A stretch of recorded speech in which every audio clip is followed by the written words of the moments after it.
you're put in this situation because of all the pressure that's coming with the money that you put out, the time investment that you have takes over your mind. It's unfortunate. It is unfortunate, and we tend to live in a society where we always want a tangible result. We want that championship. Bingo. We want that trophy. We want that medal. And I shared this with you earlier before we came on. I sense when I do some games, you hear what the parents say, and sometimes it's not even what they say, it's how they say it. They kind of live vicariously for their children. I always believed if you were a junior varsity coach, it's your first job. Get them ready for varsity. You can't get kids ready for varsity if you don't put them in. You always hear, oh, they're not experienced. Well, how do you get experience? I see this every time I ref a game. What is the coach there for? The coach is there to coach during the game. Coach not just the player, but the person as well. A coach can draw up a play in a huddle at a timeout, and daddy's saying, do this, do that. So right there, That's destroyed. And I'm going to quote someone who, Bill Fox, God rest his soul, great coach, better man. Bill Fox had a really good saying. He said, we could have the greatest game or the greatest 2-hour practice, and your mom and dad can ruin it in 5 minutes at the dinner table. It is so true.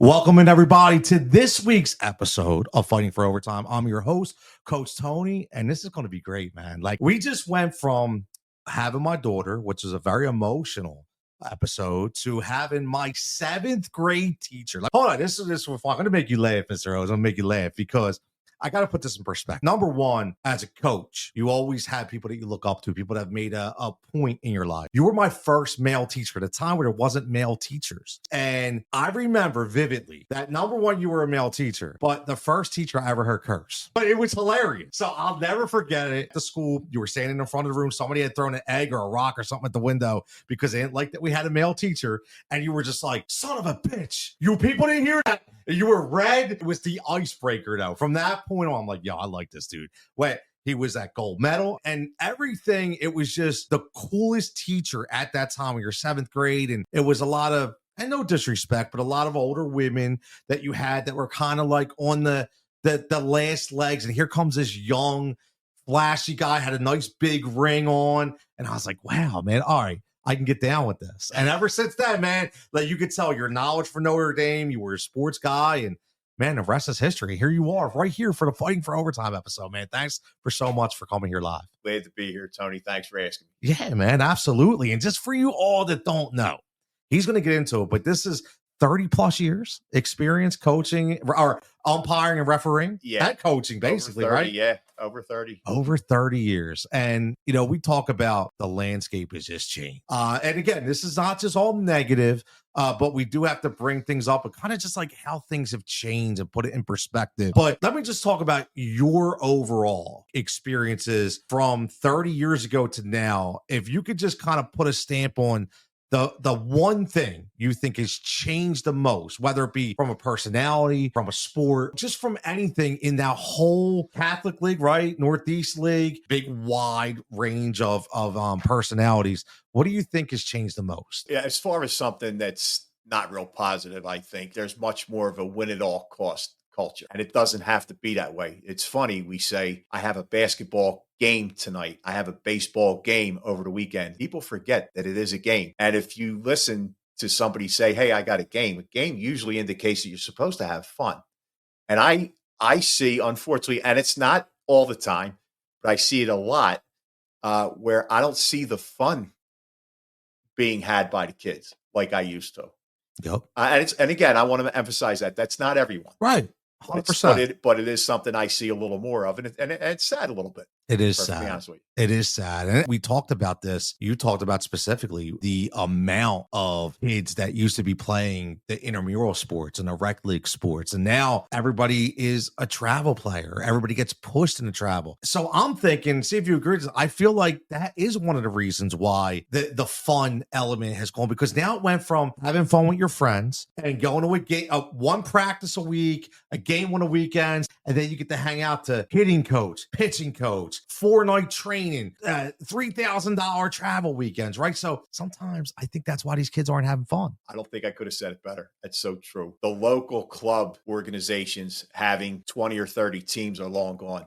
Just to give a couple examples, your Liberty Bells, your Crispins, your Parkwoods, your Somertons, they still have teams, great kids, great coaches, but they used to have a ton more teams than they do now. What you're seeing is, and it's with most sports too, these club travel teams, soccer now. Soccer's huge. Softball and baseball. Yep. Lacrosse, AAU basketball is another one. We could get into stories about that. Yes, we could.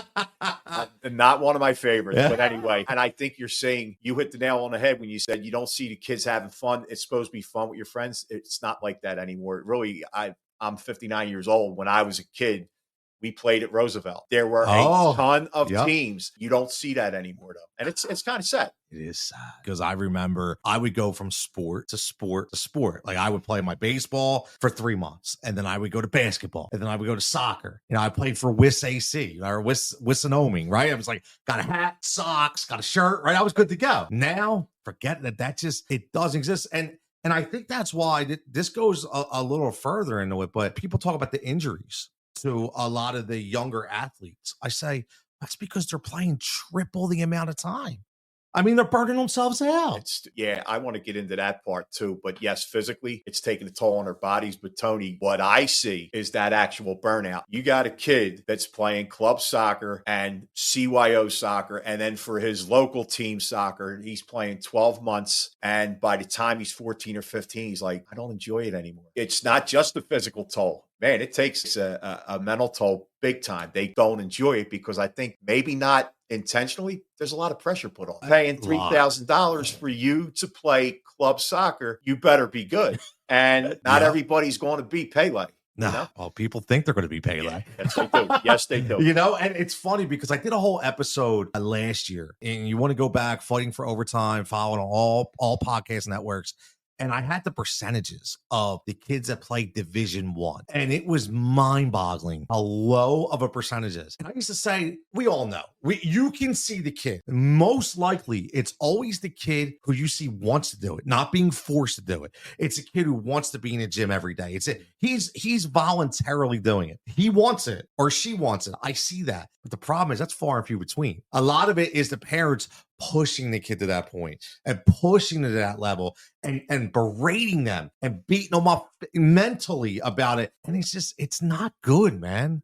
No, it's not. Again, I go back to the pressure that's put on the kid. And think about this for a second. And I see this every time I ref a game. What is the coach there for? The coach is there to coach during the game. Coach not just the player, but the person as well. A coach can draw up a play in a huddle at a timeout, and then little Mary runs out and daddy's saying, do this, do that. So right there, that's destroyed. And I'm going to quote someone who my brother played for, Father Judge, Bill Fox, God rest his soul, great coach, better man. Bill Fox had a really good saying. He said, we could have the greatest game or the greatest 2-hour practice, and your mom and dad can ruin it in 5 minutes at the dinner table. It is so true. I'll tell you what, that brings up one of the topics you talked about was the ride home. And I will say this, it's crazy because I have two thoughts about this. I'll see what you think about it. Number one, I do think, and I should say I do know from coaching that there are parents that are very vindictive and very toxic. Simple as that. But there's also that indirect feeling of when you're on the sideline, and I've been there. Everybody knows me. I'm fully transparent. I'm sitting there going, wow, why is Johnny playing over my kid? What do they think he's so much better? It's an indirect human thought because I'm saying to myself, I'm paying all this money. Why am I being like that? It's because it's hard to explain, but you're put in a situation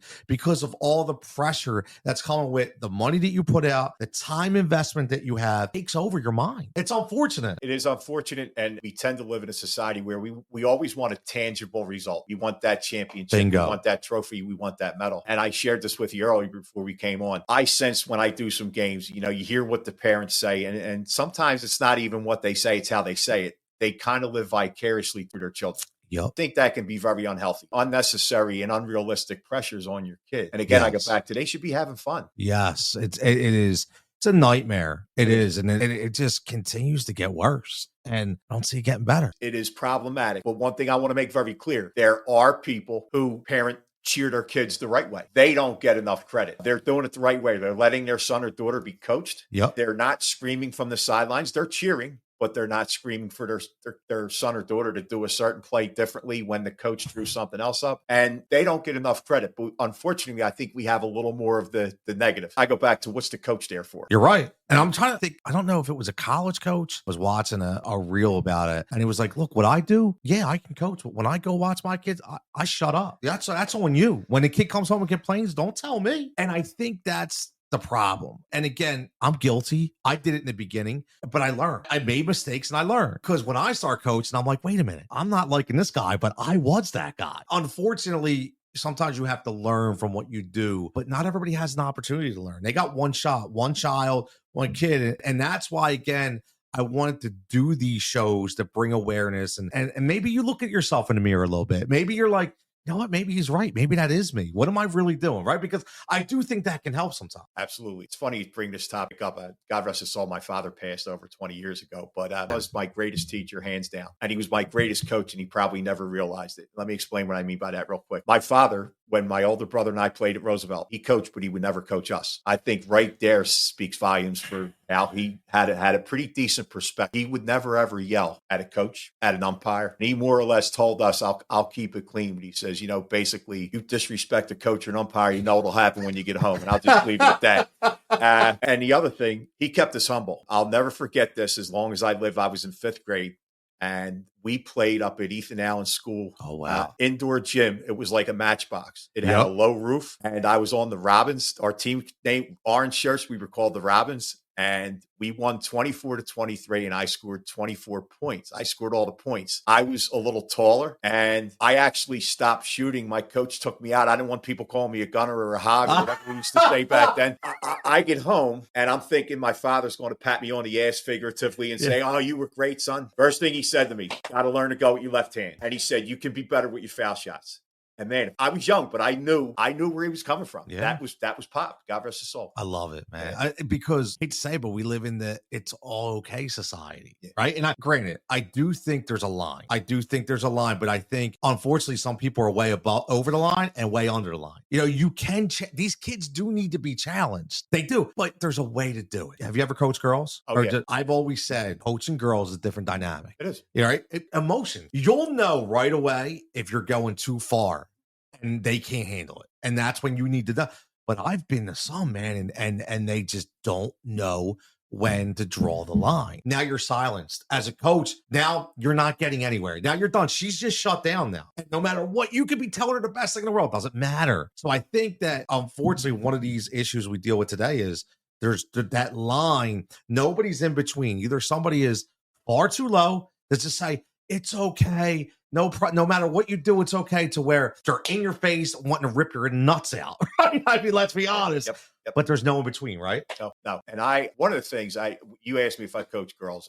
I had 3 years, and they were great years when I was at Archbishop Bryan. And I was the vice principal at the time. I coached JV girls softball. Andy Hafel, God rest his soul, dear friend of mine. He was the varsity coach. Wonderful man, great coach, better person, like I said about Coach Fox. He didn't have to tell me who to play, how much to play them. I always believed if you were a junior varsity coach, what's your first job? Get them ready for varsity. You can't get kids ready for varsity if you don't put them in, okay? Some kids are better than others. Thank you. But how do you always hear, oh, they're not experienced. Well, how do you get experience? What's a major leaguer? A major leaguer is a rookie that somebody gave an opportunity to. Point. And that's so true. And I enjoyed it. The only reason I gave it up is because I went back to school. I went to St. Joe's and got my master's degree, and I just didn't have enough hours in the day. I didn't want to leave. Thank you so much. Absolutely, I appreciate that. Man. We'll say this. I'll give a plug to St. Joe's. The Hawk will never die. Oh, there you go, man. That's awesome, man. But, you bring up a great point, because that JV varsity thing is, man, that brings up a lot of good and bad points. I know, especially in this area, it's been miserable on many different levels. But you make great points. What I've always said, how do these kids get the experience if you don't even let them get in? That what happens if they are a 3-year junior varsity player and their 4th year to go to varsity? They've never had an opportunity. They're already done. Unless they have a position because there's nobody there, they're probably not going to play. I just think that we've lost focus on the high school experience. And that's supposed to be a fun 4 years. Yes, it is. Right. Those are the best 4 years of your life. That's what we've always been told, right? Mm-hmm. High school, best 4 years of your life. I graduated from North Catholic. I never thought that I would like going to school with all boys. And I tell you what, it was the best experience in the world. Same here. Right? I mean, I was like, I got up. I didn't care what my hair looked like, right? I didn't care, right? Some of us don't have to worry about that anymore. I just and give it was one always, of these. always smooth, though, man. Yeah, Always smooth. Yes, it was. But the only thing I was worried about was my hair looked good for 2:45 at the bus stop with the little flower girls hopping on the Dunkin' Donuts. I mean, that's all I'm worried about, right? What if you don't go to college? What if you don't play after you're 17 or 18? It's all for nothing. And I'll tell you what, it's a shame. And I don't really think that element is fixable, to be honest with you, because it just continues to happen. As far as I know, at least up here. Here's the thing with that. I will say this. I very, very respectfully kind of disagree on one thing you just said. No, and to be honest, I'll use basketball as an example. Okay. If you ask a good basketball coach, what's their favorite part of coaching a team? The real good ones will say their favorite part is practice. The games are secondary, okay? Because it's within those 2 hours you can have the most impact. And we talked earlier before we came on. I was always a believer that you can learn so much from playing on a team. Besides the basketball, you learn to work with people. You learn to take instruction. You learn to take criticism. And sometimes that criticism can be pretty damn hard. Yep. But you learn. So when I hear somebody say it was all for nothing, that part I kind of don't agree with, because if you put it in perspective, that's up to the player who went through it. You can take a step back and say, hey, I did get something out of it. Maybe I should have played a little more. Who knows? And there might be disappointment on that end. But I always believe that if you have the right perspective, time is never wasted. You can always learn something. And maybe sometimes, this might be unfortunate, sometimes you learn a lesson. Okay, I'm not going to be like that if I want to coach. And that's just as valuable. That's true. If that makes sense. Listen, and again, that's why I love having conversations. Yeah. Because I'm the first person to say I'm not always right. And I feel like conversations are always learning experiences. You have a lot more experience than I do, which I love it because I don't get that other element. And you're right. I do not disagree. I think sometimes we may get jaded from personal experience. Sure. Right. And definitely. It's very hard to see it all. Maybe if I didn't have 3 kids who really got screwed in certain situations, I'd be able to see it differently. And I wouldn't have all these people that are agreeing. Yeah. But there's also people that don't feel that way. Right. And I've always said that not everybody's right. Everybody has their own experience. My thing is, I just think that sometimes mentioned about what they make of it. So I look at that and go, the only thing I would say is, yes, sometimes though, they're hindered by how much they can make of it. And I want to ask you this question. I'm curious to see your opinion on this. So last episode, because I had mixed reactions with this statement, and I feel very strongly about this. I feel that if you are a coach, say you're a coach in Mayfair, and and there's only one team right now, is still Mayfair Shamrocks or Holy Terrors? There is no Mayfair. Really? That's not to say there aren't teams that aren't from Mayfair. Like Holy Terrors, for example, is a Mayfair team. But when I was playing, when I was a kid, you had all of them. We were just talking about, right? Mayfair Shamrocks, Mayfair Red Devils, Mayfair Monarchs, Mayfair AC. And that was baseball, soccer, basketball. You could conceivably play 4 different Mayfair teams in 4 weekends. And now they're not. Now they're not there. No, not at all. Not even close. Let's say it's Holy Terrors, okay? And there was one team for Holy Terrors is all they had. You were the coach. So at baseball, so you coach these kids for the last 4, highly involved. Now you go and become the varsity coach for, would you say it's Father Judge? Where like Holy Terrors, they go with Father Judge? I know it's like a mix, but yeah, it's open enrollment now. But I would say the majority of kids would probably go to Father Judge. So you get the job at Father Judge, your head baseball coach. Okay, I disagree with, and this is my logic. So my point is, you have a group of players that come out for tryouts. So you have player A, we'll just call A is John. So John comes out, John's played for you. You've watched John play. He has a shitty tryout. Terrible. Indirectly, the psyche, and tell me if I'm wrong, will say, you know what, man, John's just having a bad day. I've watched John. No, that's not him. Just a bad day for John. Now you have Michael, player B, who you don't know, who's from up here. Terrible tryout. Does he get that same benefit? No. Probably not. Right? I'm not saying it's right or wrong, and I'm not saying every coach will be like that, but I just think the human mind, the way it works, there's no way you're not going to say, I know John was all right. I don't know if Michael's tested. I've never watched Michael play. So push comes to shove, who's getting the job? Johnny. Yeah. And I think, unfortunately, Michael could be but he doesn't have that opportunity. Right.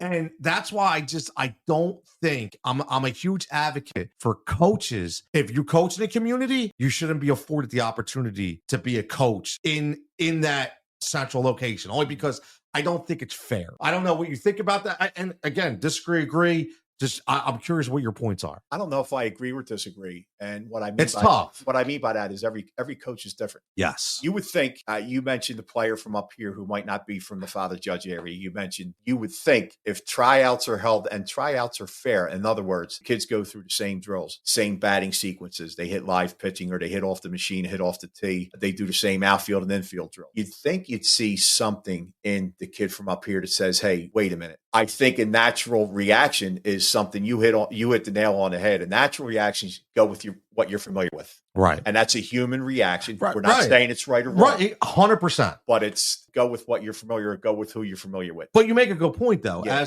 If you are a very good coach, a fundamentally sound coach, you can look at footwork. You can look at mobility. You can be like, all right, he may not have hit a ball, but his stance is correct. You could tell this kid's trained. Unfortunately, I feel like it doesn't always happen that way. Again, right or wrong, that's just the way I feel about it. No, there's some credence to that, because you see and you hear a lot where, the team's already picked. Some kids may really not get a fair shot. I happen to, if I can use a personal example, where I work at now, Bishop Eustace, they have a nationally renowned baseball coach, Sam Tropiano.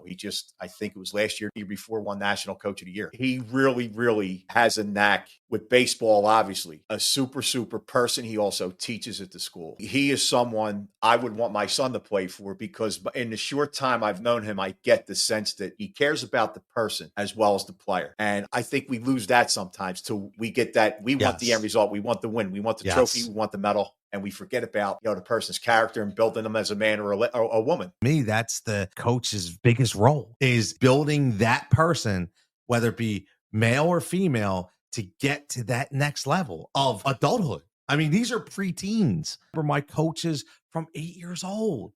And I feel like they all taught me something. My old coach, Mr. Cliver, who I still taught to this day, I'll never forget it. He coached me in basketball. And one of the biggest lessons he taught me was the value of money. Bought these junker cars, like literally. I mean, he paid $50 for a car. And he would say, you know what? I want the biggest car I can find. He's like, because I want to be able to take my basketball teams to practice. We would meet with sports club. We'd all barrel in these cars. They were hanging on with Band-Aids. Good old days. Right? And he would drive it for 2 years and be like, I got my money's worth. Let me get another one. And I was like, wow, he's really stretching it. But I remember that to this day. And I say that because that's what you're really learning as a player from a coach. Yes, some coaches have undeniable fundamental instincts and can teach you so much, but I think it's the life lessons that you really learn the most. I not agree more. And if I can piggyback on what you just said, which I 1,000% agree with. One of the things I say to my students at Bishop Eustace, I'm blessed because I work with every kid in the school and I work with every teacher. I set up service programs. And one of the things I try to knock home with them is this. It's like, okay, for example, the seniors, their visit, they do about 6 visits a quarter. Okay. Their visit's supposed to be an hour and a half to 2 hours. And I try to tell them it's not the hour and a half or 2 hours that matters. It's what you do in that hour and a half or 2 hours. Parlay that to sports. What are you doing in those 2 hours in practice? If I can give you a quick example of one of my kids' service. One girl goes to a nursing home and she paints the nails of an elderly lady and does her hair and she plays card games with her. Now, if you don't know the dynamic of a service program, you're like, what the hell is she getting credit for painting a woman's nails? Lady might not see another human being other than her medical staff, the doctors and the nurses. Yep. They think that's the greatest thing in the world. That's service with a capital S. It's what you do in that 2 hours. So getting back to you mentioning, you get something out of it. If you work your ass off for 2 hours and you never play a minute, I don't care what anybody says, you get something out of that because you're going to learn. You're going to learn to work with people. Like I said earlier, you're going to learn to take criticism. You're going to learn to take a compliment. You're going to learn how to adjust on the fly. Those are life skills. Those are stuff beyond basketball and baseball. And you can never, ever, that never, ever goes to waste. No, you're right, man. The nursing home thing is powerful, man. Yeah. Like it is. And I don't think people realize that. No. You hit the nail on the head. I mean, my grandmother was in a nursing home when I was in second grade teacher, Mrs. Bello. It's crazy. I remember my second. Ain't that crazy? Yeah. Mrs. Bello getting a shot. I don't even know if she's alive.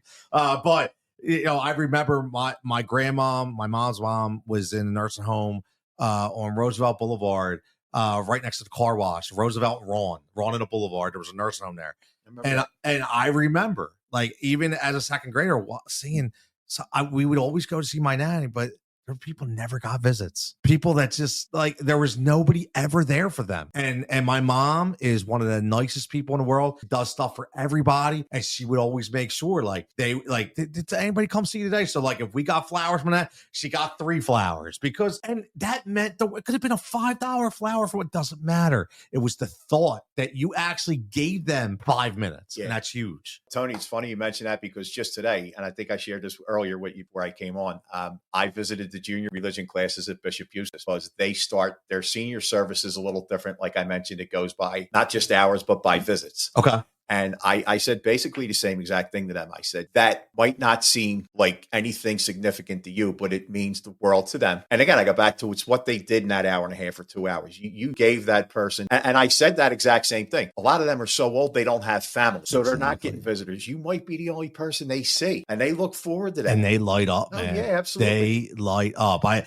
always remember that. I always remember that episode. I was a Full House watcher back in the day, and I remember with DJ. I forget the guy's name, but it was Grady from Sanford and Son, right? And she bailed him out of the nursing home, and like he thought it was the best thing in the world. He wasn't supposed to be gone, but he was like, I ain't been outside in 10 years, right? But it was just like that's how happy they are to be able to somebody to give them the time of day, man. Like it's crazy. It's powerful. That's the word. I think we're gonna call this episode powerful because it is. And then I get talking to my man, Mr. Odes, my 7th grade teacher, man.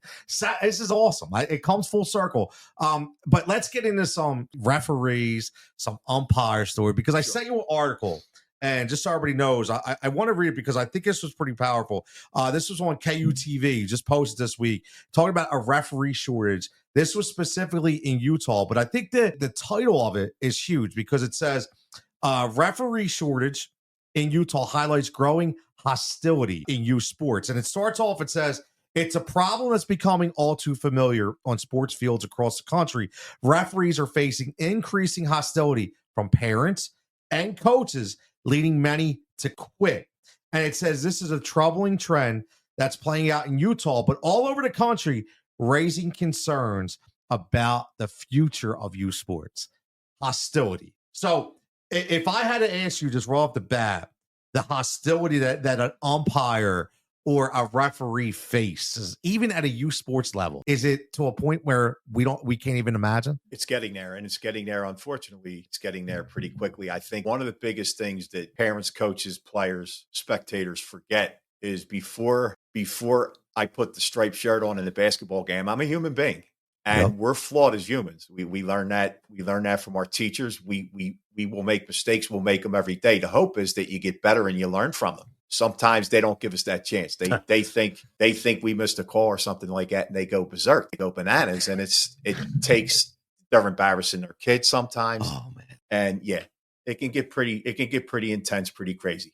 It's hard for me to not admit. I mean, I one of those coaches, and it was something I had to work on. Like I literally thrown out of a lot of games as a soccer coach to the point where I was definitely labeled. And it got to a point where, my radio nickname was Jigsaw. So shout out Sean Brace for giving that to me. But it's because I'm a very in-your-face personality. And I'm very passionate. And when I say my kids, it's all my kids.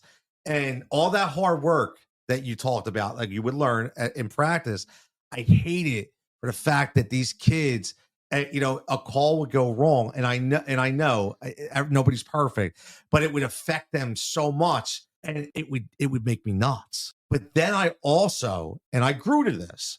I also had to look and be like, damn, what am I showing them? Like at the same time where I'm going nuts on the sideline and they're getting a kick out of it, it's really not teaching them the right way either. Right? So it's teaching them that they can go out there and they can disrespect the umpire or the referee. And a lot of times I'd be like, yo, that's my job. Shut up, let me do that. Yeah. Not to say that's right, right? But I will. I'm going to give myself a pound of back because I remember my last 2 years of coaching. It took me this long. My last 2 years of coaching, I didn't get one card. And they literally, I got a call from the ICSL director, was like, were you at all the games this year? I'm like, yeah, what? They're like, we never heard your name one time. I'm like, I learned. Took me a long time, 2 years in a row. So, but I think that was the biggest thing is, like I said, looking at how I'm being perceived now and when I'm teaching these kids I'm coaching, because I'm not teaching them the right thing. It's modeling behavior. Yeah. And we talk about that in education. We talk about that in everyday life, not just sports. Little Johnny or little Mary see mommy and daddy, the coach, and they look up to them and they think that's the right thing to do, and it's not. And unfortunately, again, you're seeing that more and more. I also go back to something I said about the good coaches will tell you their favorite part of coaching is practice. If you coach right in practice, you don't have to be very animated during the game. If you really think about it. Yes. If you really think about it. Not all, but I think some coaches actually believe that they got to raise their hands, they got to walk the sideline, and they got to scream because they think that's part of coaching. I'm not saying there's never a point where you raise your voice, or give instructions or anything like that. That's unrealistic. But they think they got to do it all the time, and that's just not it. It's not the case. Where were you like 15 years ago? Because I needed this, right? Because but it's so I talk about this because it's like self-evaluation, right? Because that was me. But again, with the 2 years not getting thrown out, I learned how to not be as boisterous, and just let them make mistakes. Teachable moments when they came to the sideline, and people be like, dude, are you okay? I'm like, what? They're like, we don't even hear you. I'm like, you know what? I got to learn. I don't need to be like that right now. Like, I need these kids to learn. And when they come in, I'll tell them what they do wrong, but I don't need to be that way anymore. So I listen, I think you're spot on with that, because my one buddy would always tell me, he would show up at a game as a coach and he had a lawn chair and he would just sit there. He would sit down, he'd put his sunglasses on, and people would be like, what are you doing? He's like, letting them play. He's like, I would never say a word. Wouldn't say a word. I'd watch them play, make the substitutions, but you would never hear me. He's like, because I told them if they can't transfer 2 weeks worth of practice into this game, maybe they should be out there anyway. And I'm like, wow, it's pretty point. Right? I would have never. I should have learned from that, but I didn't. That's what happens when you're hard-headed Italian, right? I think this stat was pretty powerful. It says the young umpires that come in right now, it says we lose about 70% of what we train every year. And I look at that. No, 70%. That's that's money, that's resources, that's time allocation. And you think it's just because they're getting berated so much, they're like, wait, man, I don't need this. That's a big part of it. What you're seeing now, and I speak to I'll talk about basketball and baseball real quick. With basketball, yeah, sure. Dear friend of mine, Don Comiskey, is one of my signers for Suburban 1. Okay. Conference your kids go to school in. Not yet. Yeah. And we talk about sometimes how we're top heavy in age. In other words, I'm 59. I got people pretty significantly older than me, late 60s, that are still doing a great job. Still doing it. We have some below me, but then we have that giant gap. There's no young people coming in. And I think, for the lack of a better word, with all due respect, I think the bullshit they see, I'm not getting yelled at, I'm not getting screamed at. And I can understand that. We're human. Okay. I think it's smart for a referee to almost expect some things during the game, because it's just reality. Right. And I think that can help you a little bit. But some of the stuff, when it becomes abusive, when it becomes personal, there's no place for that. And I think that's where we're going with this. Like, even with this article, there's a quote says, a dad and his son were physically assaulted after a slow pitch game in a parking lot. When asked how many times police have been called, he responded, 3 too many. Here's the thing, and I don't know if you've ever seen this or witnessed it, but all my years, even as crazy as I was, and even if I got thrown out, and even if I was berating somebody, and at the end, I always apologized. I always at least was like, look, man, it got the better of me. Yeah, I still think you were wrong, but I still acted ridiculous. But now we're going to, like, I remember as a team that, just from a coach, that I had parents from another team following, not the parents, my kids, and berating my kids in the parking lot, grown adults. And I'm like, guys, what are we doing? I mean, is this commonplace now? Unfortunately, it's getting there. It is. I see it, and it's unfortunate. It's sad. Wow. I get back to, it should be fun. We call it a game. We call it a game for a reason. It should be something that the kids enjoy, and not only enjoy, but learn something from. And that, when they experience something like that, or they pay witness to something like that, that takes away from the learning experience. I really believe that. I'll share an experience I had. Now, these are 3rd and 4th grade kids. I mentioned earlier before we came on that 3rd and 4th grade people, 3rd and 4th grade, boys and girls mixed, because most of them, them playing basketball for the first time. And I was at a local school, and I mentioned to you that we only have one ref because these are little kids. And I do it a little differently. If a kid walks or travels and they're out front, they're not going to the basket, I stop and I explain. I try to teach them. It's the teacher in me. It's just what I do. And I really enjoy doing that. Well, there was a ball went out of bounds, and I'm handing the ball to a little girl. So I'm by myself. So I'm handing her ball. And all of a sudden, this mother comes up to me behind my back, gets right in my face. You got to be kidding me. You got to see that. And my first question was, see what, ma'am? I said, I'm ready to hand the ball in to administer the ball for an inbound play. I said, what do you want me to see? My daughter just fell, and I think she was pushed. I said, ma'am, I said, I'm sorry. I said, I am by myself. There's no way I can see when I'm administering the ball I have to, because the girl's this big. I don't want to, drop the ball on her or anything like that. And she just kept going. I said, ma'am, that's enough. And she just wouldn't. So I had to toss her. This is third and fourth grade. You think I want to go like this at a third and fourth grade game? Yeah, you're there thinking this is going to be cool, man. Like I get to watch these little kids play, and I'm going to help them out, and you got to deal with that. Yeah, and to be perfectly honest with you, I had 3 or 4 parents from this school. They come up, they shook their head. They're like, I don't know how you didn't toss her the first time she opened her mouth. I said, look, you're trying. Yeah, you're trying. You give them a little leash, but then the leash becomes shorter every time you keep going. And eventually I had to do what I had to do. And I don't like to do that. There's no fun in that. God. And like I said, what are the kids witnessing? And what do they grow up understanding? Yeah. And man, Mr. Odes, I still call you Mr. Odes. I'll always call you Mr. Odes. That's okay. Yeah, it's funny. Like growing up the way we grow up, there's just certain people that you just respect so much. You're always going to call them Mr. or Mrs. Yeah. And I would do it as a coach. Like I had a couple parents that I was coaching their daughter, and they were probably twice my age. But it was just in my power to call Mr. Like, what are you doing? Well, I'm like, I don't know. It's just me. Like it's the way I was brought up, and it's what I learned. Tony, I'm 59 years old. I still say Mr. Say, I mentioned a friend of mine, Don Comiskey. Don, unfortunately, like myself, he lost both parents. Just lost his mother the other day. Oh man, always called her Mrs. Comiskey, Mr. Comiskey. By the way, Mr. Comiskey was not only my favorite baseball coach, but I learned a valuable lesson from him. I had one season where I would make contact, but I would hit everything in the air, and I wasn't hitting the ball hard. That man never gave up on me.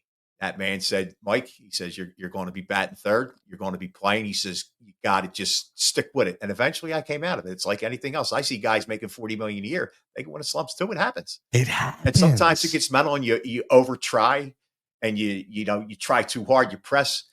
Great man. But I don't think I ever called him Don once. His name was Don also, and Mrs. Comiskey, Lorraine. I never called them by their first name. That's just the way we were brought up. You're so right. And I think we've lost that too. No, we definitely have lost that.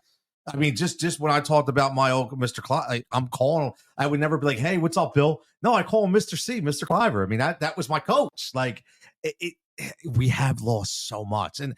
And I know that as a society that we're supposed to change a little bit, but there's still morals that you should continue to keep. That's so powerful. I could not agree more. The core of your character should never, ever change. Circumstances may change, but are you a loyal person to your family? Are you honest? Are you respectful? And are you modeling that for the people around you to see? One of the things I was blessed. I gave a talk to the sophomores during sophomore retreat, and it was about charity. And our patron saint, St. Vincent Pallotti, was big on charity and service. And I told them, I said, sometimes the littlest things you do, saying hello, holding the door for someone, I said, you have no idea what's on that person's mind and how much that small act of kindness can mean. And you saw their eyes light up a little bit. I think I got that one home. It makes you feel pretty good. Yeah, man. But it's so true. And I go back to your question. We have to model that. That should never change in us. I'm not saying we're not going to make mistakes. No, because we're human first before anything. Yes. But that should your core values. I think stay the same. They have to. And it's up to us. And I will say that. I know I always took it personal as a coach.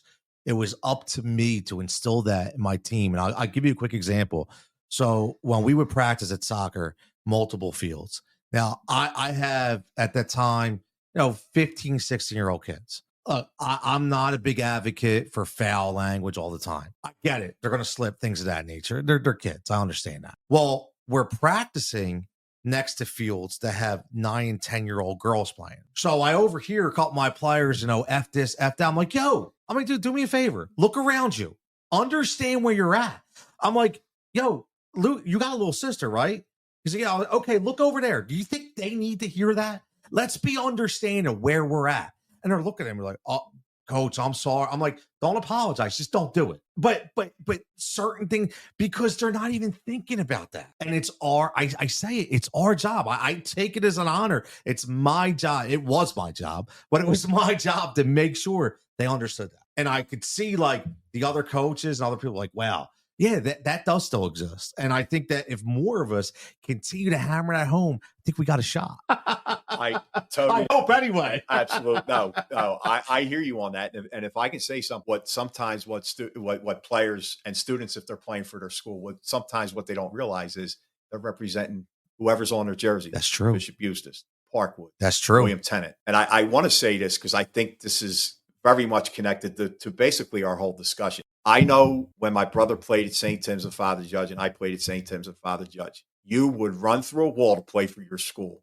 It is the total opposite. And I go back to AAU. Yeah. They're telling kids in 5th and 6th and 7th and 8th grade, CYO sucks. It's not important. Yep. This is where you're going to get better. And they lose that camaraderie with their classmates, their teammates that say, Our Lady Calvary, St. Tim's, and it's sad. It used to mean the world to play for your school. Kids would be devastated if they got cut from their school team. Yep. It's just not like that anymore. And that saddens me because sucks. I know how much it meant to me to have St. Timothy's and Father Judge across my chest. Listen, we have gone through that in this community multiple times. We've gone through the coaches saying, you're not allowed to play for your club team. You're not allowed to play. And if you do, guess what? You're not playing. I mean, I've witnessed kids at Tennant were benched their senior year because they decided that they wanted to play with their friends. They weren't allowed. And you know what the sad part is? That it was accepted by the school. And I never understood that. Like, and it really started to make me think. I mean, it didn't happen to me personally, but these are just stories that told me. I started thinking, like, what kind of society are we living in? Like, what? Because I would always hear the word, and this would crawl up my spine: program. For the program. What about for the individual? How about for the kid? We're always thinking about the program, but that's again trophies and medals. And what about the kid? What about the experience? And so now you're telling him that he can't play with his friends because you need him for the program. And if he does, you're going to bench him? That's just wrong, man. That's just wrong. I think to again piggyback on what you just said, I think another issue is, like, I remember when I played ball, sports were seasonal. Yes. You'd have soccer or football in the fall, basketball in the winter, then you go into baseball. You have summer leagues in basketball and all that, but you basically were seasonal. What I see as an absolutely huge problem now is all these sports are now becoming 12-month. So you want to play high school baseball and you're on the football team, your coach wants you at 7-on-7. Your coach wants you in the weight room. So there's conflicts there, even at the school level. That's true. Your AAU coaches tell you your ass is on the bench if you don't show up at the game. Yet you have a baseball game for your high school. You're putting the kids in a god-awful spot. You are. And it's hard. It's hard. I kind of like the way we had it when I was a kid a long time ago. Yeah. We were seasonal, and we didn't have that issue. And I remember specifically at Father Judge, I played basketball my first year. They told the kids on the football team, do not even think about going on the basketball court until you're done. And they didn't get done until after Thanksgiving. They played Abraham Lincoln High School. Yeah. The Judge Lincoln game. The turkey game, man. So absolutely, turkey ball on Thanksgiving. Yep. So now it's just the opposite. And I think it's putting the kids in a bad spot. And indirectly the parents too, because the parents have to make decisions. Am I going to pay $3,000 and let Johnny or Mary play AAU? Or do I want them to play for the school? That's tough. It's a lot of pressure out there. It is. And I don't know if you're a big fan of I'm a big fan of the Pivot podcast, and I love it with Ryan Clark. He always has some really good guests on, and it's just funny, but he had Del Carey on. I don't know if you heard this. Del, got to give him his props, man. Like, he was specifically talking about AAU, and he said, I pulled both of my kids out of AAU. And they asked him why. He said, because I wanted them to enjoy other sports. He's like, sure, they trained, but they weren't. I still said that they can still enjoy other sports while I can still allow them to train on what their craft is going to be. He's like, and I don't regret it, and I'm so glad that I did it. And funny, those kids kind of turned out okay, didn't they? Yeah, they did. So, like my whole thing is about that too, is the muscle memory. Like different sports, you use different muscles, right? That's so. That was so huge about that. And I hope you didn't think that we were going to go through a podcast without mentioning the Fighting Irish. Oh, come on, man! You know they were coming up at some point. Notre Dame fan that's right me, here, baby. That's me. Well, that's why I said. Remember, that's why we relate to you so much, because it was like, here's a male teacher in a female-dominated society. Okay, we finally got one of us, right? And he's a Notre Dame. All we talked about was the Fighting Irish, man. We knew it was a national holiday. And I was always in a bad mood if they lost over the weekend. Yeah. Yes, you were. Yes, you were, man. Absolutely. But no, you're 100% right, man. 100% right. The reason I'm bringing them, there's actually a point I'm trying to make besides bringing up Notre Dame. When they recruit football players, they specifically tell them, don't you dare not play basketball or baseball. Really? Yes, they do. Now, you would think you got a 5-star quarterback coming in, they're going to say, we don't want you getting hurt. No. For the exact reasons that they like multi-sports players, because they're better athletes. And they also believe in the experience. I'm not saying Notre Dame's perfect, but that's the way they recruit. The reason I know that, I was blessed. I've been actually been out to their fantasy camp twice. I had a sack my second time. Get out. I just want you to know. Yeah. I call you Rudy 2.0? Yeah. Rudy was offsides, though. No, he was over the line. I thought he was, too. It kills me to say that, but my man was offside. Little run ain't getting in there that quick. I have an advantage. You know what I mean? He's this big. Dude, that's hilarious. Oh, my God. I love it. I love it, man. This is awesome, man. Like, just be able to share a microphone with you, man. And because I didn't know that. I would have never known that about Notre Dame. And I think, why don't other universities do that? I think most of them do. Okay. I do. I'm not saying all. I don't know. Right. But I think they have the mindset that the better all-around athlete is probably going to wind up being the better player. And like you said, you use different muscle groups. You learn different concepts in different sports too. You also learn how to be coached by different people. Yes. And everybody has different terminology. There's a lot of different things, man. Like, why? It's what I don't understand. We're in a world where everybody wants to be so diverse, but we want to pigeonhole these kids. Yeah. I don't understand. I'll never understand. It's got to be, I really do think the whole NIL thing has changed everything. It's changed a lot of perspective. I don't know how you feel about that. Let me say, because I know we would be here all night. The only thing I will say about the NIL is I was always a huge advocate of college players getting paid, but within reason. And the only reason why I always said that was I know how much it takes for a college athlete to be an athlete, and they don't have time to do much. And the university is profiting off of them. However, all I ever said was, look, give them the money they need to eat, to sleep, to be. But now we're talking million. This is going to a different dynamic that I don't even know if everybody even thought about, and it's coming to a head, man. It's really becoming a problem. It is, and with the NIL, and I also think I'll get to the transfer portal in a minute. That's a nightmare too. Kids can just decide up and say, okay, they've been to 4 schools in 4 years. I've always believed if if an athlete wants to take a girl out on a date, he should have enough money in his pocket to take her to a movie and take her get a bite to eat. Yes. If he wants to go get a cheeseburger with a couple of his teammates, he should have that. I always thought the best way to do it would be like a stipend kind of thing. Give the kids, and I think it shouldn't just be your revenue sports, because I'm always a believer you share the wealth. If you do for one, you do for others.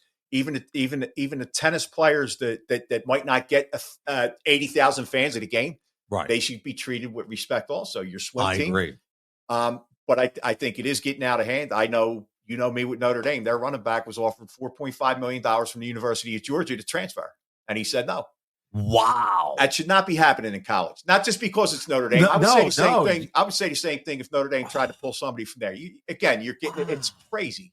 $4.5 million just to transfer. Jeremiah Love. I'm not a big follower of college sports and that dynamic, but I just feel like eventually something's got to give. What I'm hearing, and again, I'm not saying at all that I know everything, far from it, but what I'm hearing fairly consistently is that eventually this is going to fall on the university on how to handle it. Then you're getting into, well, technically the university is paying these athletes. Technically they're professional now. You're opening up, and don't think for a minute, this maybe not the money yet, but this is filtered down into high school. Oh, you see kids transferring. I see it with basketball and football a lot. They'll go to a school, they'll live up here, but they'll transfer to IMG Academy in Florida or one of the top schools in the country out in California, Texas, or Florida in hopes to getting more exposure. It's crazy. And it's a dangerous path we're heading down. It really is. Well, and like you said, it filters down. Yep. And it comes back as we kind of finish this out about coming back down to the parents and coming back down to that pressure. I say these two words a lot: parental pressure. And I think that's the problem. That it's really centralized in that problem of the money. And so whenever you talk about money, it's always problems, right? More money, more problems, right? I mean, and that means whether you're benefiting from it or you're not, but just the fact that it's there and it's for the taking. And now high school 2 years from now is probably going to be 8th grade, right? Let's be honest. It's all going to.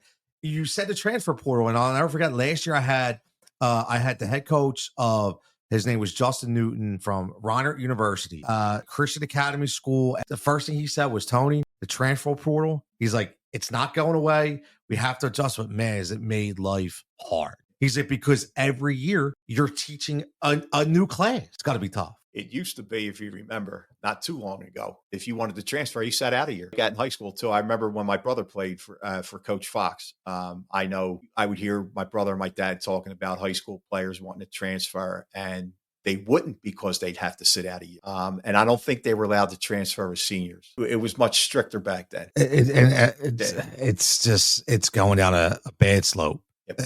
And speaking of that, I ask everybody who comes on the program, because this is obviously a lot of this is about, the May is Mental Health Awareness Month, and whether it be coaches, parents, athletes, we've all had that moment, or we witnessed somebody else had that moment.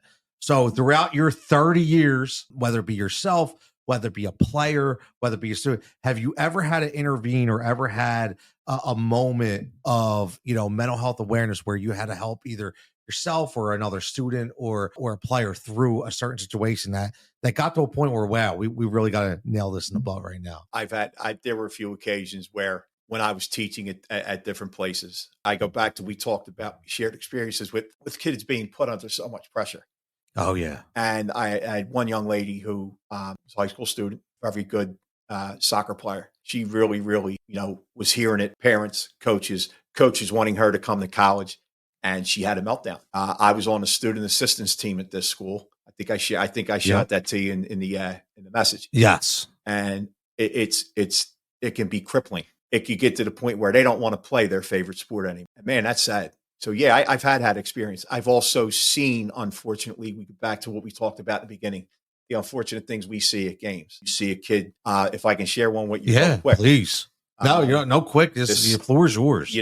I was doing a kids game at Jardel Rec Center up on Cottman Avenue. Yeah. And I think it was 10 and under, 10 years old. 10 you. Wow. And this kid was pretty good. His father was the coach. I did not know the coach was his father right away. Okay. And when I say he screamed at this kid, you could hear a pin drop in the gym because everybody was shocked at what they were saying. And I went up to the gentleman and I said, sir, as long as I'm here, I said, you will not talk to anybody like that. He said, that's my son. I said, and that makes it right?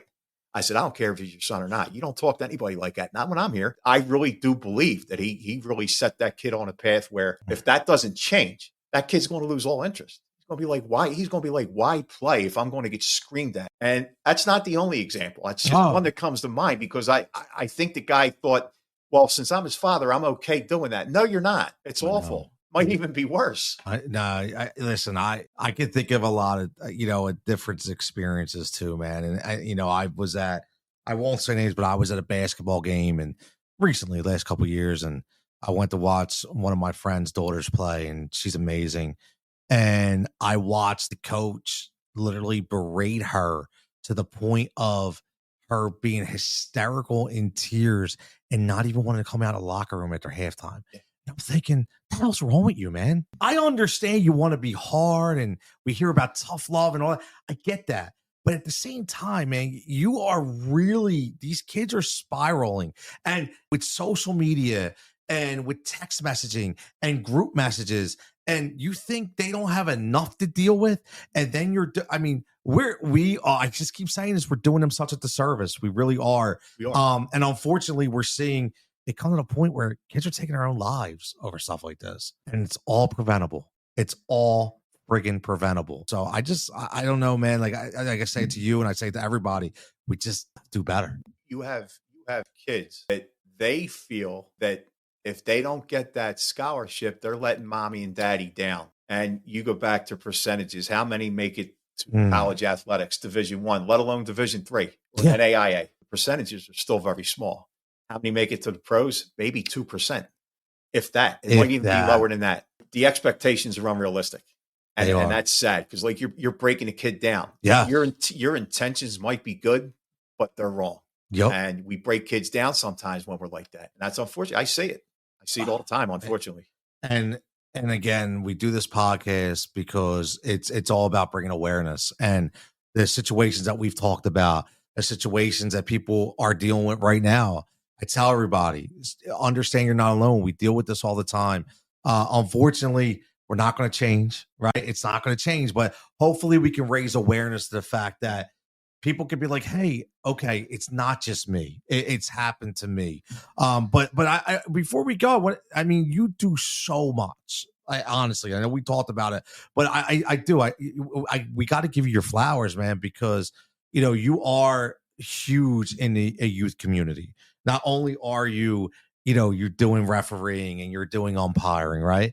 But speak about what you're doing, what we were talking about earlier with the youth. Where was it? What school? It was mainly at Archbishop Bryan. I was on the student assistance team. Right. Yes. What we would do, I'll keep it. No, obviously no names or anything. Yeah, absolutely. Just kind of, what the whole intentions are. It was more social intervention in a sense that it wasn't just a kid who was struggling academically or had an issue with a coach or anything like that. There was some pretty serious stuff that we dealt with, and stuff that would break your heart. I'm a grown man. I'm 59 years old now.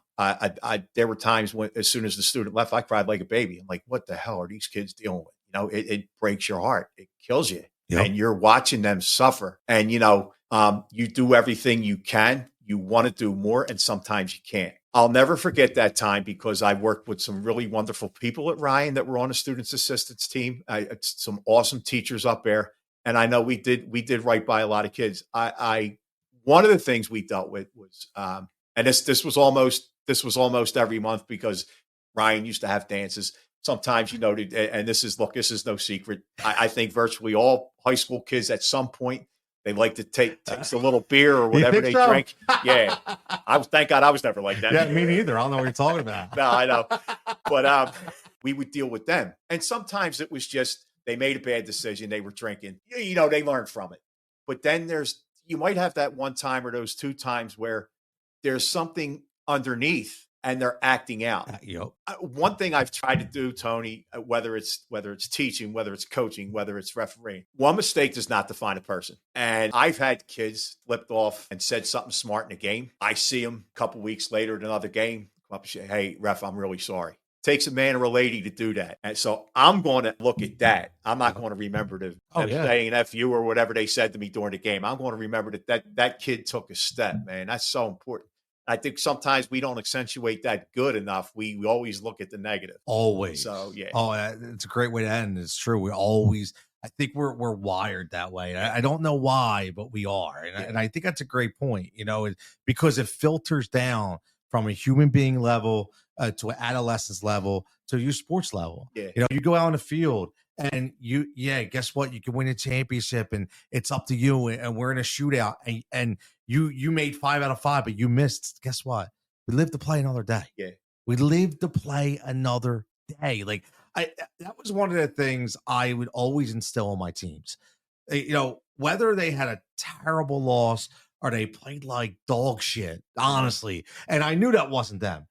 At the end, even though I would get in them and I would, but at the end, I'll be like, listen, guys, in all honesty, guess what? Pick your heads up because you're still going to go home and you're still going to get to play your video game. You'll get over it. Now we're going to go back tomorrow. We're going to redo it all over. You can be mad and frustrated, but when you leave this field, understand that you're still going to be you again. It's okay. Like it's so, and I think we all need to learn from that, man. But man, it's powerful. Yeah, and Tony, last thing, one thing I try to do, if you watch me ref a kids game, say a CYO or a Department of Rec game, and you watch me referee a high school game, you'd probably see two different people. What you would notice at the CYO game, I'll talk to the kids.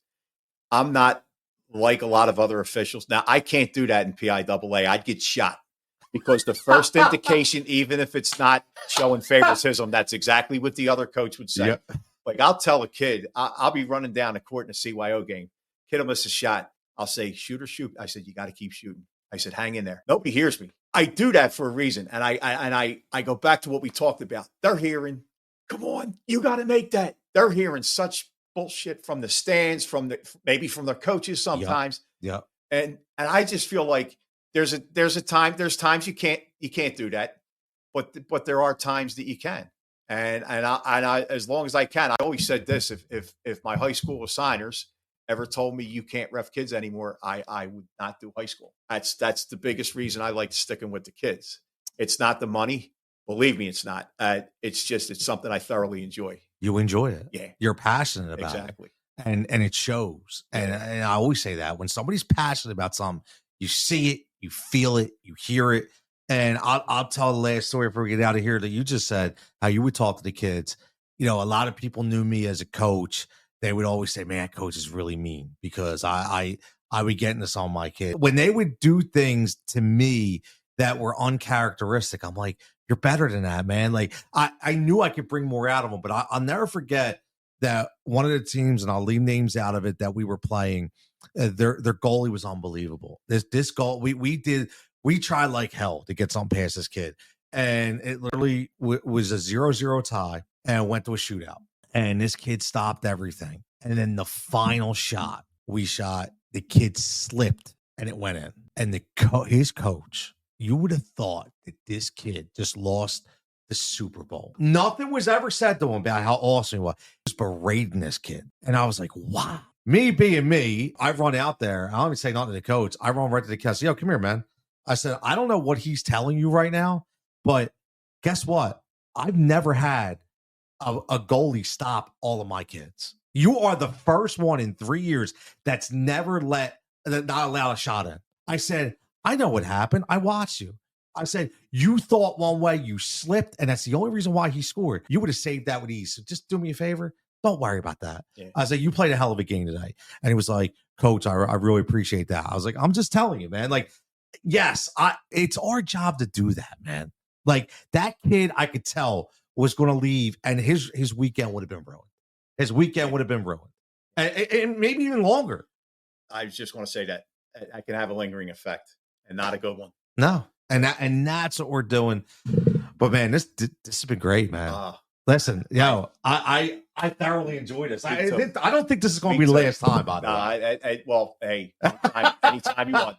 Man, this has been awesome, man. If we could get, it's like anything else. If we could get one or two people that maybe they take something from this and say, hey, they will. Tony or Mike made a good point. Then you know what? It was worth it. Yes, but it was worth seeing you, my brother. Yeah, you too, man. And again, and this is like I said this in the beginning, and I'll say it again. You along your journey as an athlete, you meet people that you gravitate towards, that leave an impeccable image on you. And you were my 7th grade teacher.